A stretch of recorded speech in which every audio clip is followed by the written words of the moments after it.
Welcome, folks. This is more or less good news. Do any of you watch Dr. Fauci? I think that man has gained a reputation as being, as anyone who's as devious as anybody could possibly be. He never tells you the truth. He never tells you with the truth. And over and over and over again, people say, well, what are the rules? Well, we're not quite sure what the rules are. Well, the CDC has finally said, okay, if you've been fully vaccinated, you don't need to wear a mask. I hate masks. People are actually outside.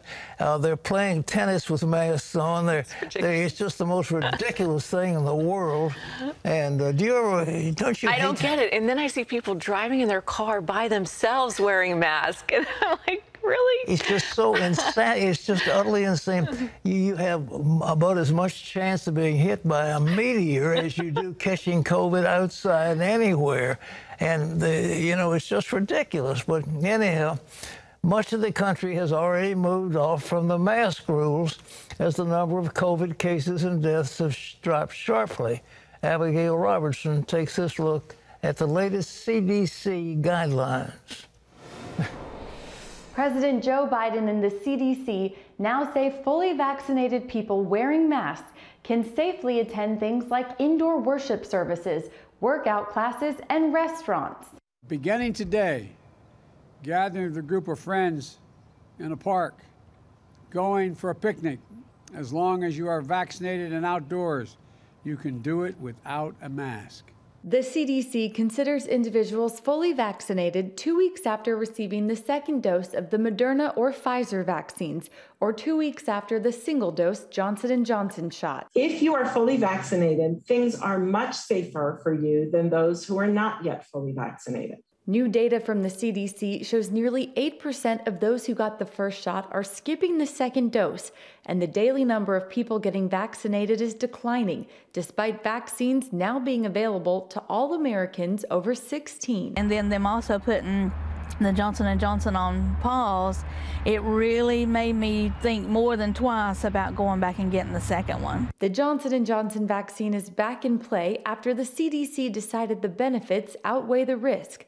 But according to a new ABC News poll, 73% of Americans not yet vaccinated say they won't take it. The COVID-19 vaccines have been through many transparent, rigorous processes that continue to prove they are safe and effective.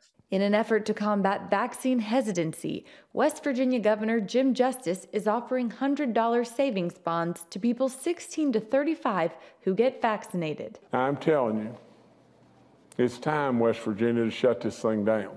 The CDC also says children's summer camps can reopen, but since the vaccine is not yet approved for individuals under 16, they say mask wearing and social distancing will still be necessary. Reporting from Virginia, Abigail Robertson, CBN News. You know, this whole social distancing thing, it's a dead Italian who came up with a 6-foot thing. Really, the actual social distancing is 3 feet, not 6, for example. But everything's set off at 6 feet. The whole thing is confusing and it's scared people. We've got this massive terror going on, like you've got to go around with a mask. I must say, when that J&J one-dose vaccine came out, I said, let me try it. And so they had a wonderful program from the Chesapeake Department of Health. I went in, it was magnificent. I had the shot.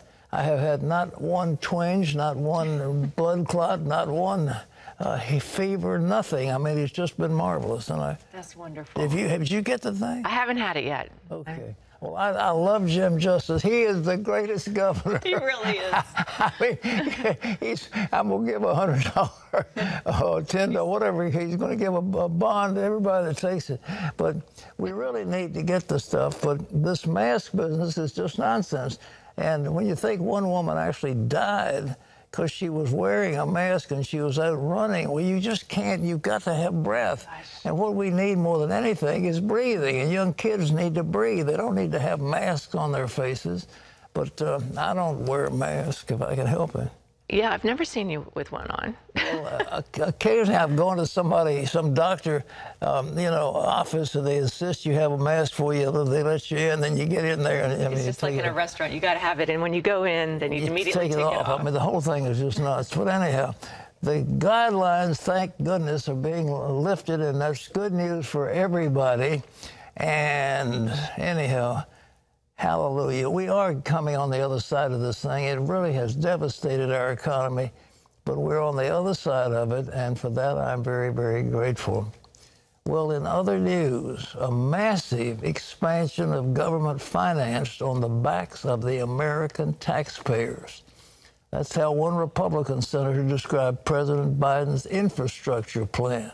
The president is expected to reveal the second half of his plan tonight during his long overdue first speech to Congress.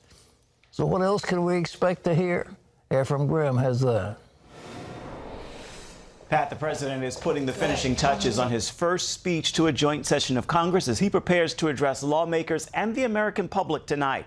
This comes as he draws closer to the critical 100-day measuring stick.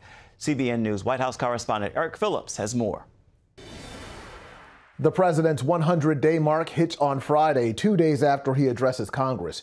During his speech, he is sure to address the accomplishments of his administration so far, as well as give the American people more details about the second part of his infrastructure plan. Front and center, President Biden is expected to take a victory lap for progress made in the pandemic, for doubling his original goal of 100 million shots in arms in his first 100 days. So help me God. Congratulations, Mr. President. From the day Biden was inaugurated, he promised to take on the pandemic and the economy, the two biggest monsters he said he'd need to slay.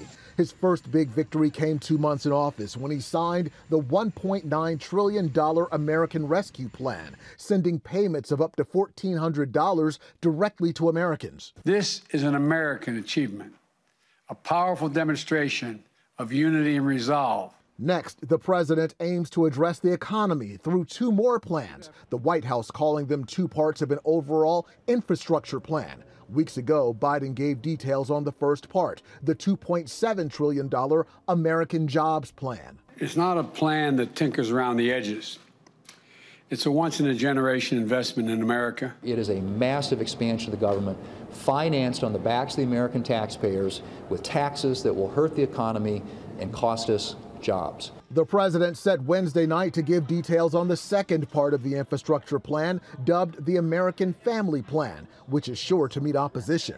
He will also have to address administration setbacks like the crisis at the southern border, where migrants, particularly unaccompanied minors, are overwhelming facilities there, sparked by the reversal of some Trump immigration policies.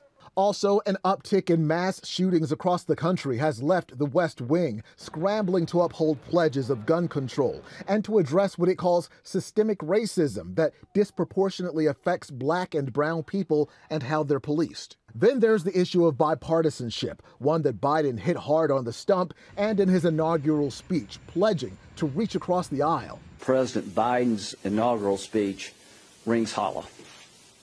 Instead of trying to bring us together, he's on the phone making sure a couple of Democrats will not work with the Republicans. The president has also been criticized for taking longer than some of his predecessors to address Congress. Should he have given his address earlier? I don't think so. He's obviously been busy. He's had a pandemic crisis and a crisis of getting vaccines out. He's had an economic crisis. So I think it's appropriate at the 100-day mark, he can come to Congress and report on what he's been able to achieve in vaccine distribution and in economic recovery. Know yet if the president will call on Americans to support measures like H.R. 1, which is the election reform bill, or D.C. statehood. We know that the president supports both of those measures. We know that they have passed the House and are now headed to the Senate. And, Pat, we know right now that the president's approval rating hovers right around 52%. Now, what can you tell us more about the spending bill? It looks like it's a big giveaway to liberal constituencies. It's not really about infrastructure at all. That's a lie, isn't it? Well, we know that the bill is going to include things like universal child care for those 3- and 4-year-old children. It's a $1.8 trillion bill that will also include things like extension of paid leave and free tuition, free college tuition at community colleges for everyone, regardless of income. And that would include dreamers who were brought here as children illegally to this country and still remain here at this time. That's just some of the highlights of the plan. Now, to your point, some argue that has nothing to do with infrastructure in the way of bridges and, say, waterways and other types of physical infrastructure. But the White House intends this to be an address to the social infrastructure of the country, and that's how they're trying to sell the second half of this infrastructure bill. Well, you know, it's an interesting thing. 60 Minutes went to work on DeSantis from Florida because they thought he might be a potential candidate for the Republican nomination. And now South Carolina Senator Tim Scott is going to deliver the GOP response. And I understand the Washington Post has got 3 or 4 fact checkers trying to go after his background. Do you know anything about that? Yeah, we are aware that he is going to deliver the response to the president's speech tonight. What we're expecting there, Pat, is actually more of what we've seen from Republicans. That is them to rebuke this idea of too much government spending, right? We're talking about the second part of this infrastructure plan costing $1.8 trillion. That's on top of the American Jobs Plan, which is costing more than $2 trillion. That's on top of the already passed American Rescue Plan. And so Republicans are generally saying this is too much, too fast, too much government spending. On top of that, Republicans are opposed to these major tax hikes that the president is proposing to pay for all of this. That is tax hikes against the wealthiest in the country. Republicans say that, as well as corporations, and Republicans are saying that should be perhaps walked back a bit. And I think another point that you can expect tonight in the Republican response is the fact that a lot of this, the GOP feels, is being done without a bipartisan effort. As much as the president talked about bipartisanship during his campaign and during his inaugural address, Republicans by and large feel that these are not efforts that are being seen as reaching across the aisle, but rather being steamrolled through. Thanks, Eric. You know, well, if we get full coverage of President Biden's address tonight, you can sure to tune in live to the CBN News Channel and our app beginning at 8:45 if you want to hear it. I imagine most of you want to go watch an entertainment program somewhere. I for one, am not going to be tuned in for it. I just don't care. All right. Well, he's still the president. And well, it's questionable. Anyhow, I often wonder who's pulling the strings and who's putting the words in his mouth, because it just doesn't seem like we've got a person who's in charge of things mentally and otherwise. Ephraim. Pat, well, if you spent any time sitting outside in your hammock, you might have noticed it is hotter than usual for this time of year. It's all part of a big warm up across the South. Along the East Coast, temperatures hitting the mid to upper 80s, with Washington, D.C. expected to top out at 90 degrees today. The high numbers will dip down into the 70s over the weekend, but forecasters expecting a hotter than average temperature for the month of May. Pat? Well, it looks like, you know, I was at my house. I was out yesterday outside, and it just seemed like it was real hot. And I got in, and we have a little indoor thermometer, and it was reading 91 degrees. My goodness. In the shade. And I think, good grief. It was going up like 50 degrees. It used to be like 30 or 40, and now it's jumped. I mean, what in the world is happening? Well, I don't know if this is global warming with vengeance coming on us, but it does look like we're going to have a really, really hot summer. And I don't think any of us look forward to that. The freezing cold isn't too good either, but temperatures, when they start talking about 90 degrees in Washington in May, is kind of unusual. And yeah, it's always, the springs are strange around here, though. It sort of goes, yeah, like you said, from 30 to 80. Yeah. And so we get the Gulf Stream here that usually moderates the temperature. So we have a rather moderate climate all year round. But my goodness gracious. Okay.